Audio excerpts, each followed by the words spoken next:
ಚುನಾವಣೆಯಲ್ಲಿ ಪಾಂಚಜನ್ಯ ಯಾತ್ರೆಯನ್ನ ನಿಮ್ಮ ಕೋಲಾರದ ಗಣಪತಿ ಶ್ರೀರಾಮ್ ರೆಡ್ಡಿ ನಿಮ್ಮ ಅಲ್ಲಿಂದ ಪಾಂಚಜನ್ಯ ಯಾತ್ರೆಯನ್ನು ಪ್ರಾರಂಭ ಮಾಡ್ತಾರೆ ಕಾಂಗ್ರೆಸ್ ಪಕ್ಷದಿಂದ. ಡಿ.ಕೆ. ಶಿವಕುಮಾರ್ ಅವರು ನೇತೃತ್ವ ವಹಿಸಿ ಜೋರ ಮಾಡ್ತಾರೆ, ಎಲ್ಲ ಹಿರಿಯರು ಸೇರಿ.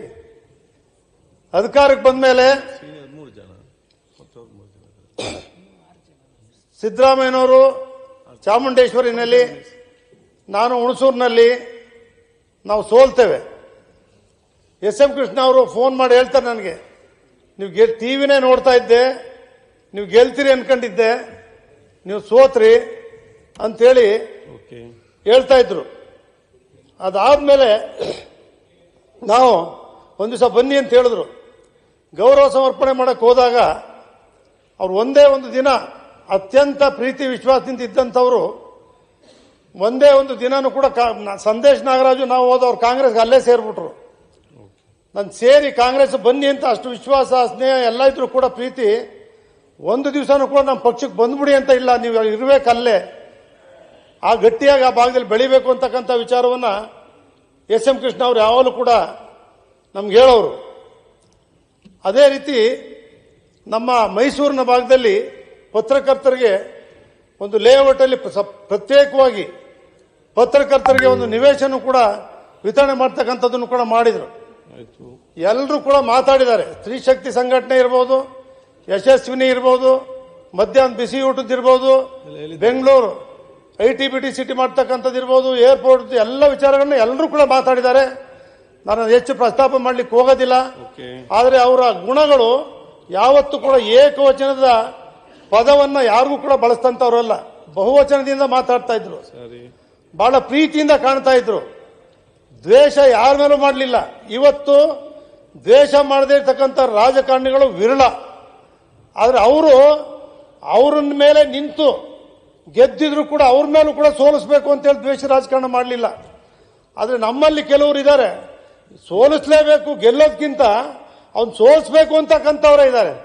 ಆ ರೀತಿ ರಾಜಕಾರಣ, ದ್ವೇಷದ ರಾಜಕಾರಣನ ಎಸ್.ಎಂ. ಕೃಷ್ಣ ಅವರು ಮಾಡಿದಂಥ ಒಬ್ಬ ರಾಜಕಾರಣಿ ಅಲ್ಲ, ಅತ್ಯಂತ ಆದರ್ಶವಾದಂಥ ರಾಜಕಾರಣಿ. ಅವರ ಹೆಜ್ಜೆಯ ಗುರುತನ್ನ ಬಿಟ್ಟೋಗಿದ್ದಾರೆ.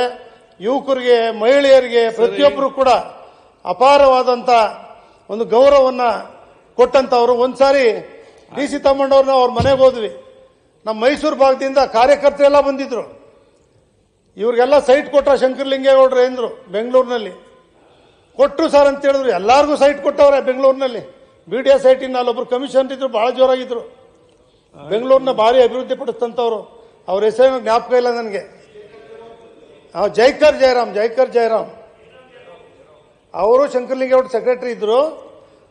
ಆವಾಗ ಜಿ.ಟಿ. ದೇವೇಗೌಡ್ರೆ ನಿಮ್ದೆಲ್ಲಿದೆ ಸೈಟು ಅಂದ್ರು.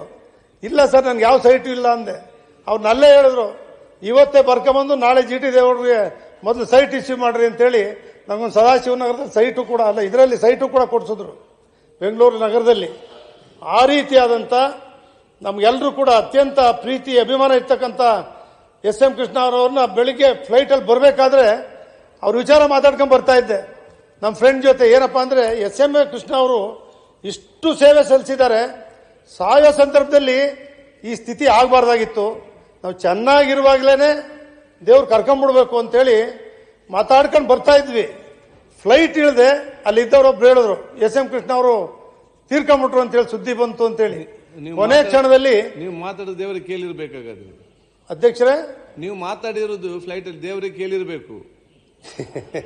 ಹಂಗೆ ಅಲ್ಲಿ ಬರ್ತಾ ಇರುವಾಗ ಇಲ್ಲ, ಆ ರೀತಿ ಅವ್ರು 2:15 ತೀರ್ಕೊಂಡಿದ್ರು. ಬೆಳಿಗ್ಗೆ ಮಾತಾಡ್ಕೊಂಡು ಬರ್ತಾ ಇದ್ವಿ ನಾವು. ಆ ರೀತಿಯ ಎಲ್ರಿಗೂ ಕೂಡ ನಮ್ಮ ಕೃಷ್ಣ ಅವರು. ಮತ್ತೆ ಕೆಲವರು ಹೇಳ್ತಾ ಇದ್ರು, ಕೃಷ್ಣ ಅಂದ್ರೆ ನಿಮ್ಗೆ ಗೊತ್ತಿಲ್ಲಪ್ಪ, ಅದು ಶ್ರೀಕೃಷ್ಣ ಅವರು ಅಂತೇಳಿ ವರ್ಣನೆಯನ್ನು ಕೂಡ ಮಾಡ್ತಿದ್ರು ಅವ್ರ ಬಗ್ಗೆ ಬಹಳ ಜನ. ಅವರು ಬರೀ ಕೃಷ್ಣ ಅಲ್ಲ, ಶ್ರೀಕೃಷ್ಣ ಅಂತಲೂ ಕೂಡ ಆ ರೀತಿಯ ಹೆಸರನ್ನ ಗಳಿಸಿರ್ತಕ್ಕಂಥ ನಮ್ಮೆಲ್ಲರ ಪ್ರೀತಿಯ ಎಸ್.ಎಂ. ಕೃಷ್ಣರವರು ಇವತ್ತು ನಿಧನರಾಗಿರ್ತಕ್ಕಂಥದ್ದು. ದೇವರು ಅವರ ಆತ್ಮಕ್ಕೆ ಚಿರ ಶಾಂತಿಯನ್ನ ಕೊಡಲಿ. ಅವ್ರ ಕುಟುಂಬ ವರ್ಗದವರಿಗೆ, ಅವ್ರ ಲಕ್ಷಾಂತರ ಅಭಿಮಾನಿಗಳಿಗೆ ದುಃಖವನ್ನು ಭರಿಸ್ತಕ್ಕಂಥ ಶಕ್ತಿಯನ್ನ ಕೊಡಲಿ ಅಂತೇಳಿ ಆ ತಾಯಿ ಚಾಮುಂಡೇಶ್ವರಿ ಪ್ರಾರ್ಥನೆ ಮಾಡಿ ಅವಕಾಶ ಕೊಟ್ಟದಕ್ಕೆ ತಮಗೂ ಒಂದ್ಸಲ ಮಾತು ಮುಗಿಸ್ತೇನೆ.